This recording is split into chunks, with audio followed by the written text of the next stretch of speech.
मेरे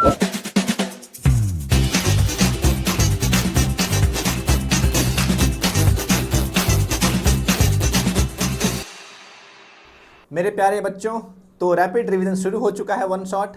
हमने last class में ऑसिलेशन के फंडामेंटल्स देखे थे पार्ट 1 में, और अब उसी ऑसिलेशन का पार्ट 2 का नया वीडियो यहाँ पे आ गया है। चलिए शुरू करते हैं एकदम बेसिक से फिर से। और आप देखो शुरू में मैं थोड़ा स्लो जा रहा हूँ क्योंकि मुझे पता है जितनी भी बेसिक बातें हैं ऑसिलेशन में ये समझना ज़रूरी है कि जो रीस्टोरिंग फोर्स है वो हमेशा कहाँ लगता है, टुवर्ड्स द मीन पोजीशन।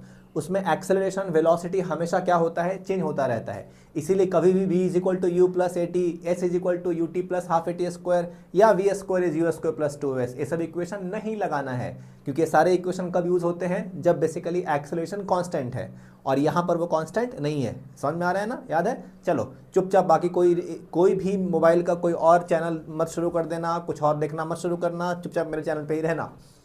अगर उसका टेक्स्ट आया तो मालूम चले ये चैनल बंद करके तुम बेसिकली इंस्टाग्राम पे चले जाते हो। मैंने बार बार कहा है उसकी शक्ल इंस्टाग्राम पे उतनी अच्छी है क्योंकि वहाँ फिल्टर यूज़ किया है। उसके एक्चुअल फोटो कहाँ है, उसके आधार कार्ड पे मांगो, उसका आधार कार्ड का फोटो नहीं देगी देखना।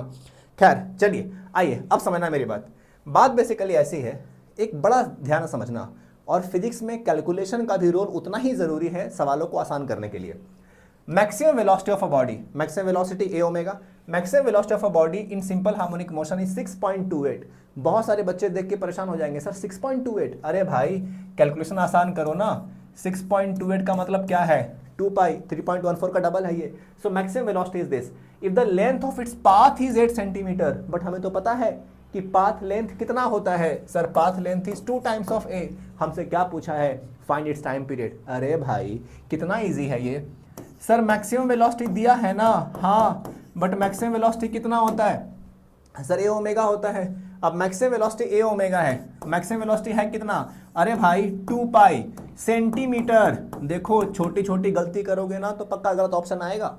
सेंटीमीटर पहला काम क्या है, कन्वर्ट करो मीटर पर सेकंड में, is equal to A omega.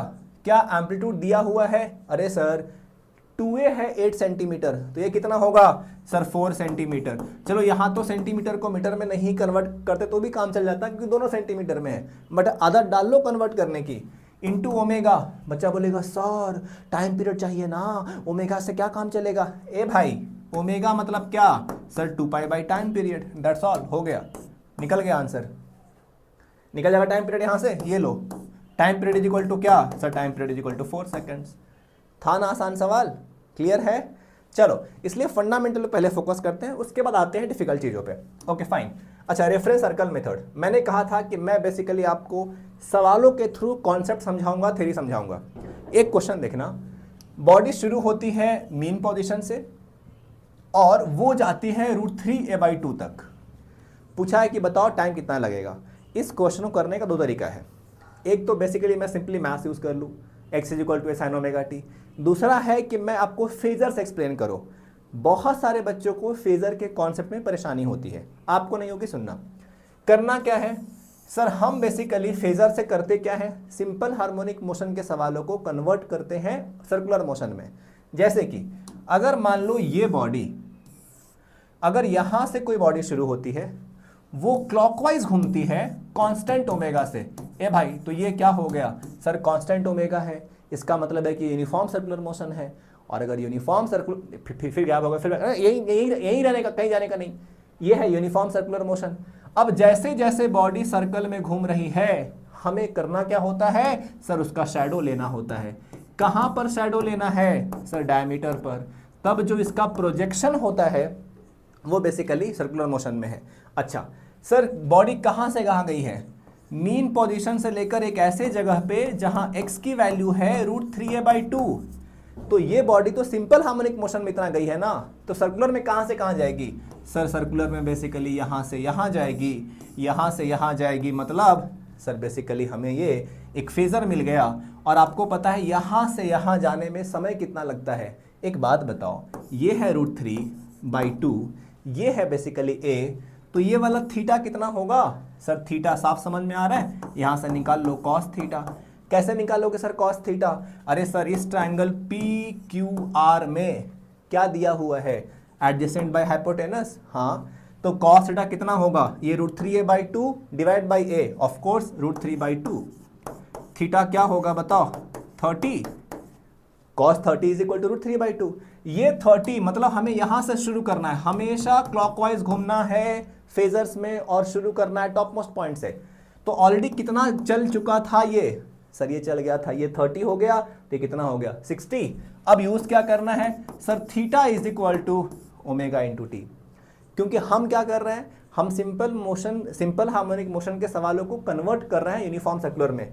So theta, but theta is equal to क्या, 60 π/3 omega 2π/t into small T. अब यहां से क्या आएगा सर, पाई से पाई कैंसल और t is equal to capital T यहां से /3 into 2 6। Got my point.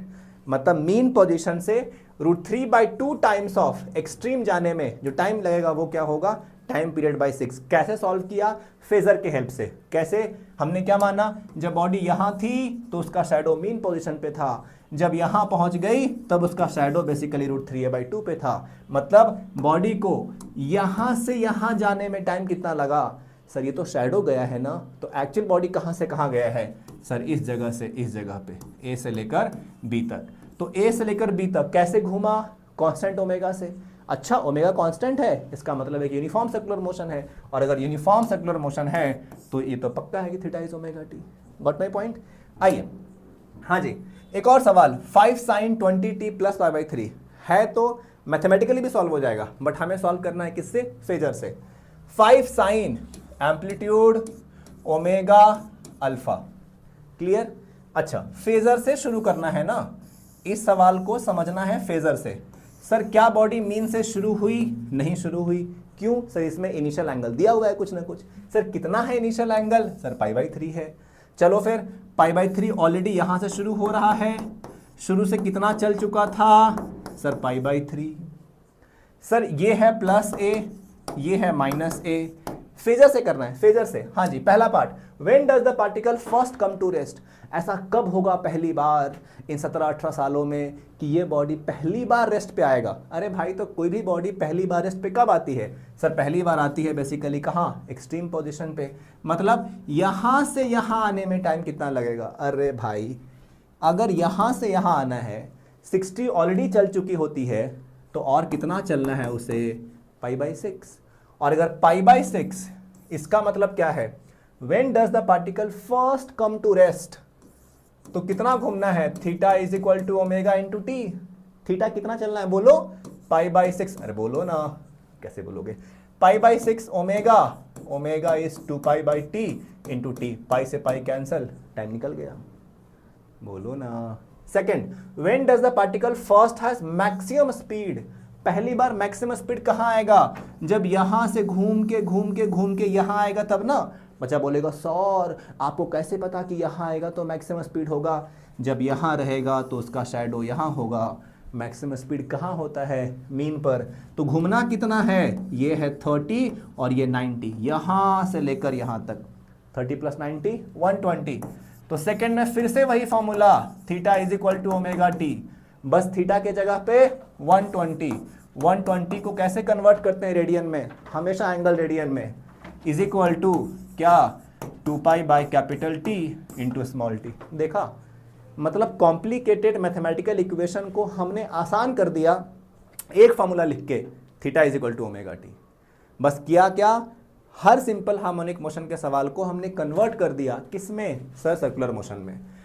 When does the particle first has zero acceleration? ए भाई, इसको तो करने की जरूरत नहीं है। क्यों नहीं है, जीरो एक्सेलरेशन कहां होता है, मीन पोजीशन पे। मतलब जहां पर पहली बार मैक्सिमम स्पीड हुआ था वहीं पर एक्सेलरेशन जीरो होगा। सो थर्ड पार्ट का आंसर वही आएगा जो सेकंड पार्ट का था। ये है बेसिकली फेजर का जलवा। चलिए, हाँ जी, नेक्स्ट क्वेश्चन देखना, फिर बताता हूं थियरी। क्वेश्चन क्या है sir, a mass m attached to a light spring, mass m attached to a light spring oscillates with a time period of 3 second, 1 minute. ये स्प्रिंग ब्लॉक सिस्टम है, ये और टाइम पीरियड ऑफ ऑसिलेशन है basically 3 seconds. हमसे क्या पूछा हुआ है, if the mass is increased by 0.6 kg the time period increases by 3 second, then the value of m is. ए भाई, स्प्रिंग ब्लॉक सिस्टम याद करो जरा, पुराना जमाना, स्प्रिंग ब्लॉक सिस्टम, एक स्प्रिंग है, नीचे मास लगा हुआ है, स्प्रिंग मासलेस है, ये मास ऑसिलेट कर रहा है, तो टाइम पीरियड क्या है sir? Time period 2 pi under root m by k. And what is time period sir? Time period is time required to complete one oscillation. m is mass, सबको पता है obviously. k is force constant, जितना बड़ा spring, जितना मोटा spring, उसका spring constant उतना ही ज़्यादा, जितना छोटा लेंथ उसका स्प्रिंग कांस्टेंट उतना ही ज़्यादा, क्योंकि आपको याद है ना, spring constant of any spring is inversely proportional to its length, right. अब आ जाओ सवाल पे, क्या बोला है पहले बताओ। फॉर्मूले का एप्लीकेशन देखो, एक सिंगल फॉर्मूला बताया मैंने स्प्रिंग मास का, इस पे ही सवाल करेंगे। A mass m attached to a light spring oscillates with time period of 3 second. So पहले 3 इज इक्वल टू बोलो 2 पाई अंडर रूट, क्या मास का वैल्यू दिया है? नहीं है, ठीक है, m बाई के हो गया। हाँ, अब आगे क्या? If the mass is increased by 0.6 kg, जो मास पहले m था उसको इंक्रीज किया 0.6 से, then time period increases by 3 second. ओहो हो, पहले का time period 3 second, increases by 3 second तो 6 सेकेंड। कब? When mass is increased by 0.6 kg divide by k. कुछ नहीं करना है, डिवाइड करो हो जाएगा। हमने क्या किया सर? बेसिकली एक ही फॉर्मूला 2 बार यूज किया और हमारा आंसर आ जाएगा। Got my point? क्लियर है?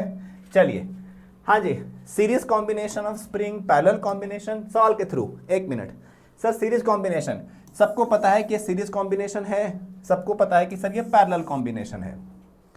अब इसका क्वेश्चन दिया है, 1 मिनट, सीरीज कॉम्बिनेशन में क्या होता है सर? दोनों स्प्रिंग में सेम फोर्स लगता है, एक ही फोर्स से इसको खींचा जाता है और force same, so F1 is equal to F2, same force लगा के खींच रहे हो, मतलब जितना फोर्स लगा के खींचोगे उतना ही इसमें भी स्प्रिंग फोर्स आएगा, उतना ही इसमें स्प्रिंग फोर्स आएगा, लेकिन इलोंगेशन अलग अलग होगा। तो उसके बाद 1 बाई के इक्विवेलेंट, इसका अगर स्प्रिंग कांस्टेंट K1, इसका स्प्रिंग कांस्टेंट K2, तो equivalent spring constant series combination में क्या? 1 by K1 plus 1 by K2। आपको पता है कि स्प्रिंग का कॉम्बिनेशन वैसा ही होता है जैसे कैपेसिटर का था, और इंडक्टर का कॉम्बिनेशन वैसा ही था जैसे रेजिस्टर का था। यह है series combination. Sir parallel combination में क्या होता है? इसका एग्जैक्टली उल्टा, एक स्प्रिंग यहाँ है, ये स्प्रिंग यहाँ है, इसका स्प्रिंग कांस्टेंट K1, इसका K2, दोनों से एक मास अटैच्ड है, तो भाई इसको जब खींचोगे तो क्या होगा बताओ? पैरेलल में कैसे पहचानोगे स्प्रिंग पैरेलल में है? इन दोनों स्प्रिंग में इलोंगेशन सेम होगा, और दोनों स्प्रिंग में जैसे ही फोर्स लगा के बाहर खींचोगे, ये वाला स्प्रिंग अपना पीछे खींचेगा, ये भी अपना पीछे खींचेगा, तो नेट कितना फोर्स लगाना पड़ेगा बाहर से? ये है basically F1 plus F2। F1 F2 are the spring forces. मतलब सीरीज में फोर्स सेम, इलोंगेशन अलग, पैरेलल में फोर्स सेम और elongation, basically elongation same, force अलग अलग। ठीक है, अब सवाल पे देखते हैं, साफ समझ में आ रहा है ये दोनों किस में है सर? दोनों बेसिकली सीरीज में है। अच्छा, एक बात और, जब भी 2 स्प्रिंग सीरीज में रहता है ना, तो आपको पता है कि इसी फॉर्मूले का शॉर्टकट क्या है sir? K1 into K2 by K1 plus K2। Clear? अच्छा, तो इसका क्या आएगा आंसर सर? पहले का time period 2 pi under root m by k, but ये के दोनों किस में है? सीरीज में है, दोनों का स्प्रिंग कांस्टेंट सेम है, सो m by K1 into K2 by K1 plus K2 हो गया। पहले ये पहचानना है कि ये जब भी ये नीचे लगेगा तो नीचे फोर्स लगेगा mg, उसकी वजह से दोनों स्प्रिंग में बेसिकली सेम फोर्स एग्जर्ट होगा, क्योंकि हमारे सिलेबस में जो भी स्प्रिंग है वो क्या है? मासलेस। अच्छा, इसके लिए सर पैरेलल है ना, तो time period is 2 pi under root m by k, but k plus k, parallel 2k हो गया। है कि नहीं आसान? अब बच्चे, अब एक सवाल यहां पे देखना, ये लग रहा है कि दोनों सीरीज में है, बट भाई साहब सीरीज में नहीं, पैरेलल में है। क्यों? अरे सर, जब इसको आप यहां से थोड़ा सा भी x डिस्टेंस, अगर इसको राइट साइड को करोगे ब्लॉक को, तो अगर इसको राइट साइड को अगर ब्लॉक करोगे तो भाई साहब इस वाले में क्या होगा? कंप्रेशन, इस वाले में क्या होगा, इलोंगेशन। अरे बट दोनों में सेम ही तो होगा एक्स की वैल्यू, चाहे एक में इलोंगेशन एक में कॉम्प्रेशन, बट है तो एक्स की वैल्यू सेम। इसका मतलब है कि लग रहा है कि सीरीज है, लेकिन है ये क्या, पैरेलल में। क्योंकि भाई साहब फिजिक्स और जिंदगी एक जैसी है, जैसा लगता है वैसा होता नहीं है, और जैसा होता है वैसा लगता नहीं है। जैसा दिसत तसा नसत, मडून जग फस्त। तो भाई साहब इसमें टाइम पीरियड क्या लिखोगे, time period is 2 pi under root m by क्या, पैरेलल में k1 plus k2 plus k3, so k plus k basically 2k। Actually ये वाला ना इसके जैसा था, इसके जैसा नहीं था, ये तो सीरीज में, ये पैरेलल में है। चलिए हाँ जी, खैर अब आगे बढ़ते हैं। अब नेक्स्ट बेसिकली बात है, हाँ एक थोड़ा सा टॉपिक और बताता हूँ मैं, कटिंग ऑफ अ स्प्रिंग। आपको मैंने बताया कि जैसे जैसे स्प्रिंग छोटा होता जाएगा, उसका स्प्रिंग कांस्टेंट बड़ा होता है, उसको इलोंगेट कॉम्प्रेस करना मुश्किल होता है। एक बात समझिएगा, अगर मान लो ए स्प्रिंग है ना, ध्यान से सुनना, एक बता रहा हूँ बहुत बढ़िया शॉर्टकट, इंपॉर्टेंट। अगर ये स्प्रिंग है, हमने इसको कट किया 2:3 पार्ट में, ओरिजिनली इसका स्प्रिंग कांस्टेंट क्या था, के। ध्यान से सुनना, शॉर्टकट क्या है, अगर हमने इसको 2 पार्ट में कन्वर्ट किया, ये छोटा लेंथ और ये बड़ा लेंथ, तो सुनने की बात क्या है, सुनना, किसका स्प्रिंग कांस्टेंट ज्यादा होगा, छोटे वाले पार्ट की बड़े वाले का, ऑफ कोर्स छोटे वाले का। Spring constant is inversely proportional to length. तो कैसे निकालते हैं इसका स्प्रिंग कांस्टेंट, बता रहा हूं शॉर्टकट सुनो। लेंथ क्या है 2, तो एक काम करो, पहले दोनों को ऐड करो, 2 + 3 क्या, शॉर्टकट है ये, 2 + 3 5, सो 5k डिवाइड बाई 2, और जो भी लेंथ है ना, लेंथ से डिवाइड कर दो। क्यों, क्योंकि sir spring constant is inversely proportional to length. Similarly इसके लिए फिर से वही 2 + 3, नया spring constant 2 + 3 sir 5 divide by ये वाला 3 डिवाइड बाई ये वाला 3। आ रही बात समझ में। और ये मत समझना है कि स्प्रिंग को 2 पार्ट में कट किया तो वो यूज करेंगे, 2 3 4 कितने भी कर दो, सेम रहता है फॉर्मूला, कॉन्सेप्ट बेसिकली सेम ही है। अगर एक और स्प्रिंग ले लो, इसको हमने फिर से कट किया 3 2 5 पार्ट में, अगर 3 2 5 पार्ट में कट किया है तो इसको कैसे करोगे बताओ। पहले वाले का स्प्रिंग कांस्टेंट 3 + 2 5 + 5 10, तो इसका होगा 10k/3, इसका होगा सर 10k/2, इसका होगा 10k/5 डिवाइड बाय उसका खुद का लेंथ। पहले ऐड कर दो सबका लेंथ, k से मल्टीप्लाई करो, डिवाइड बाय उसका खुद का लेंथ। ये एक शॉर्टकट है, थैंक मी लेटर।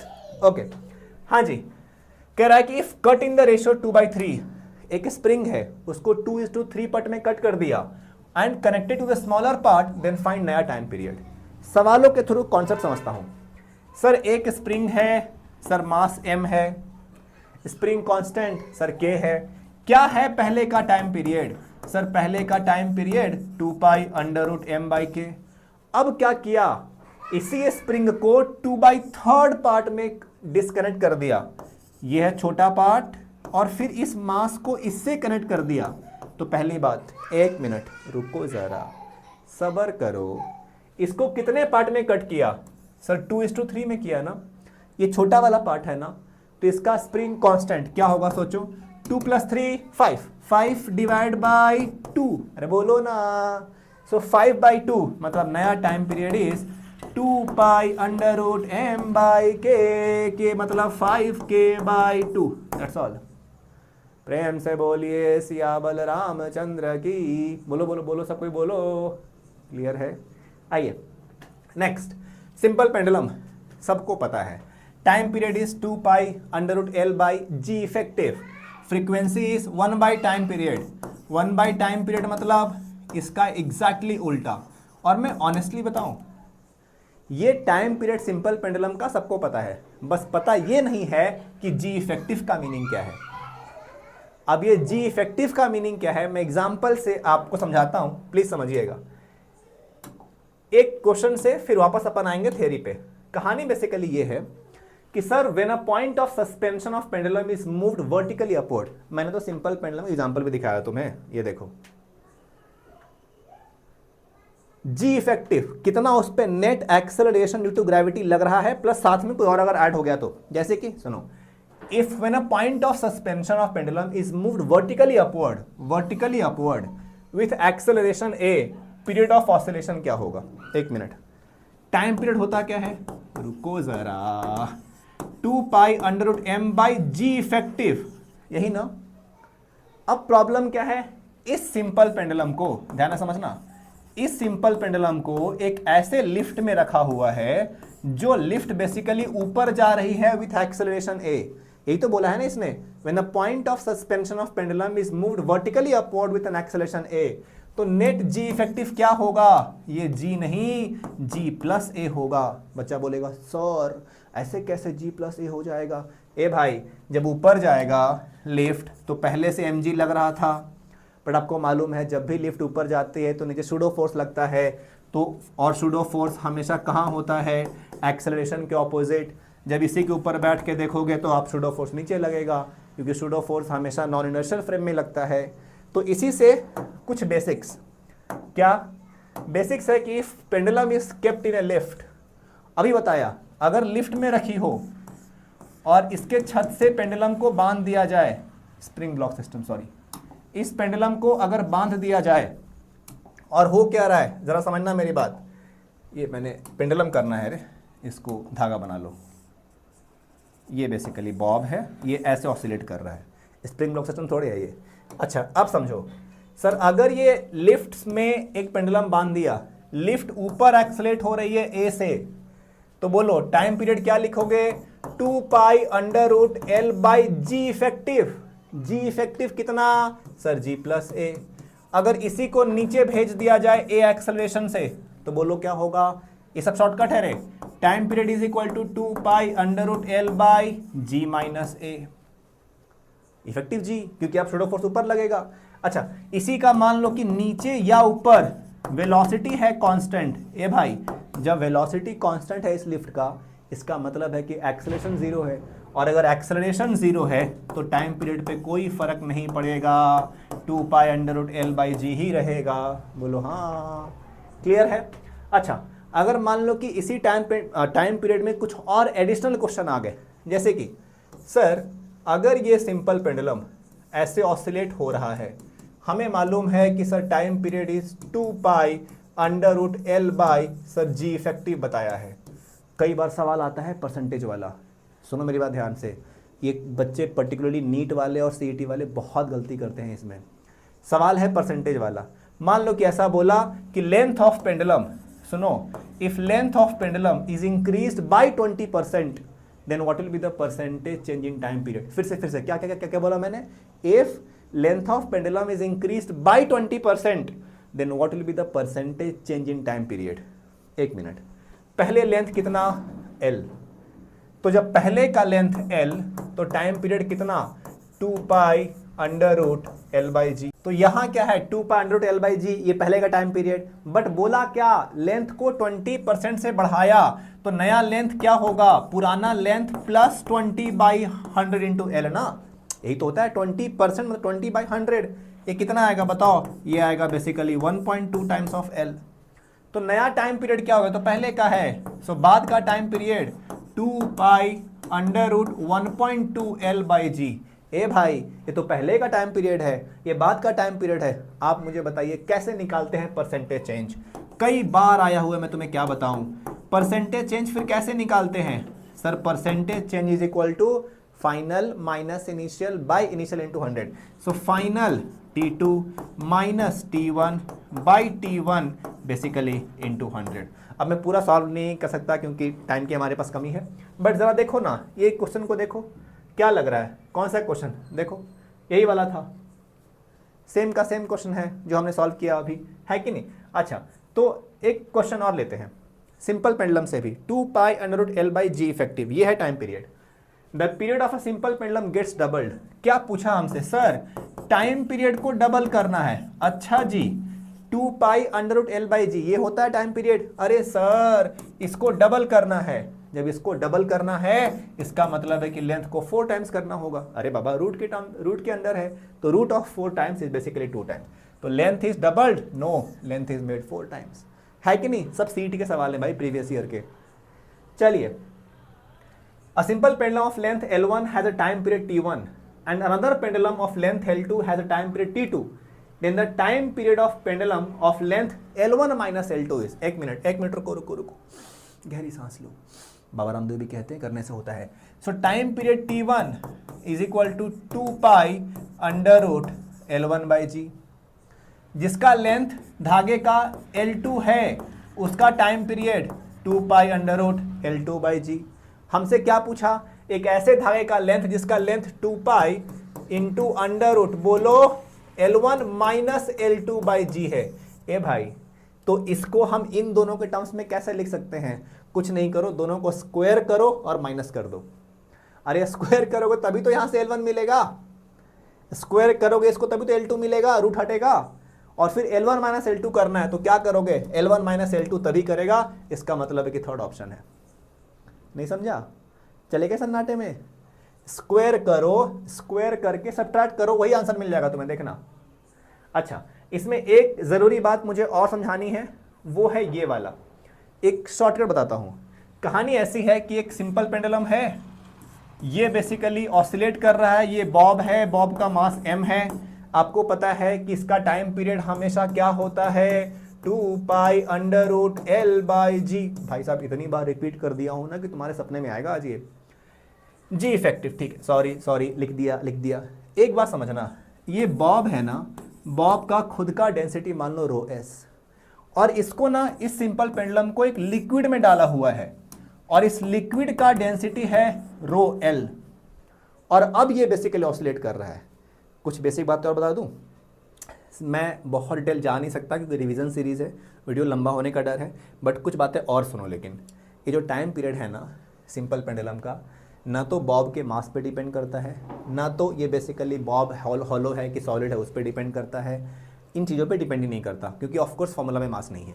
हाँ, अब ऐसे जब केस होगा कि ये पहले ऐसे ऑसिलेट कर रहा था ढिचक ढिचक ढिचक, अब अगर इसी को पानी में डाल दिया तब उस समय जो टाइम पीरियड होता है ना, एक शॉर्टकट है याद रखिएगा, 2 pi under root L by g लिखते हो, जी इंटू करना क्या है 1 minus rho l by rho S.